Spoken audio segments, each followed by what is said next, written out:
Here we have a Windmere 12-inch oscillating desk fan.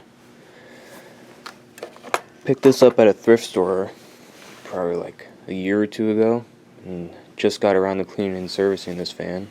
Well, servicing. This thing doesn't really need cleaning other than some dust on the base. These are pretty cheap fans for the time, probably the cheapest you can buy. Rotary switch on the back, which I always thought was unique. This one is showed you by the UL sticker. It's from 1999. Has this motor housing, which is very nostalgic to me. It is a model ND-12, Paragon Industries. These are pretty cheap fans made out of pretty cheap materials. It's almost impossible to find one of these without a yellowed badge. These fans do yellow some parts easier than others, obviously, especially the knob and the front badge. Blades tend to warp. The knobs don't really stand up very good. As you can see, this one has a fix on it. You can see it cracked right there.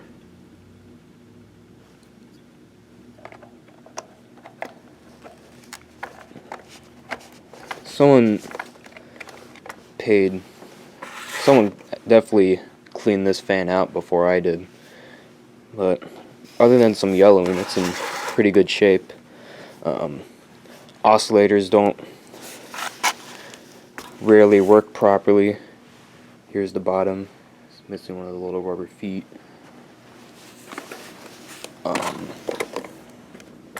than that, these are very nostalgic fans to me. I remember seeing these everywhere, specifically these from the late 90s with, the big old Windmere badge in the middle, and the newer generation with the mesh guard.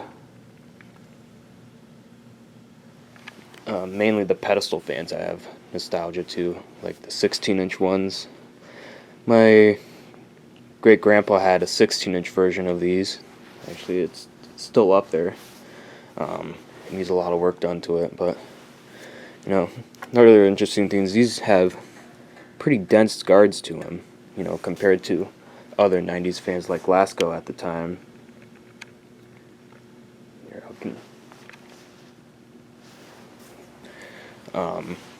Pretty sure it's only, what was I thinking, never mind. There were a bunch of transition, off models to these. Like, you have this one right here, you have this one with the switch on the bottom, just piano style switch. This one's only like 2 years older than this one, but there was a bunch of different transitional models and oddball fans. But enough yapping. Here's high. This fan was squeaking a bunch.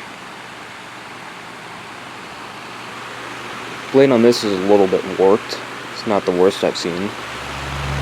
Well, you can definitely hear it as it chops through the wind. It's not out of balance either. These were decently powerful fans still. They still kick up a good breeze despite being cheap garbage for the time.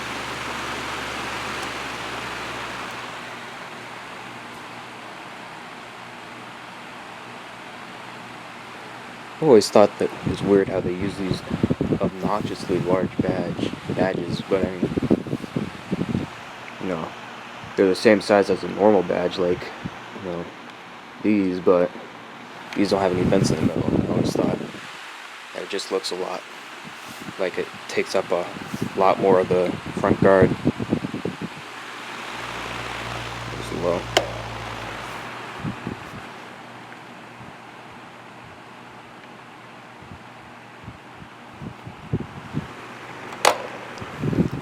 Oscillation on this actually works pretty decent for a Windmere or Cool Horn fan, which is who made these. Cool Horn didn't really brand their fans throughout I say in the early 90s they stopped putting cool horn on the model tags, and Windmere was pretty much their main company.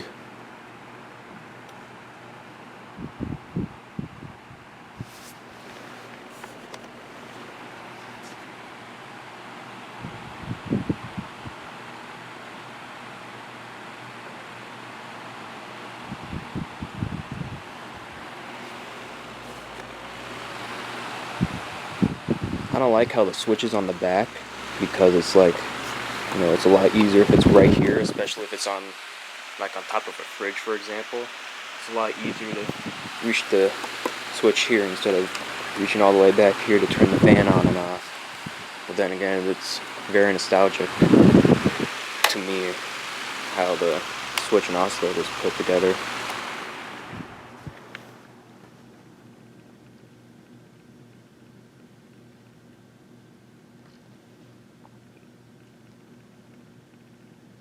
Has a pretty good spin down. Alrighty, thank you for watching.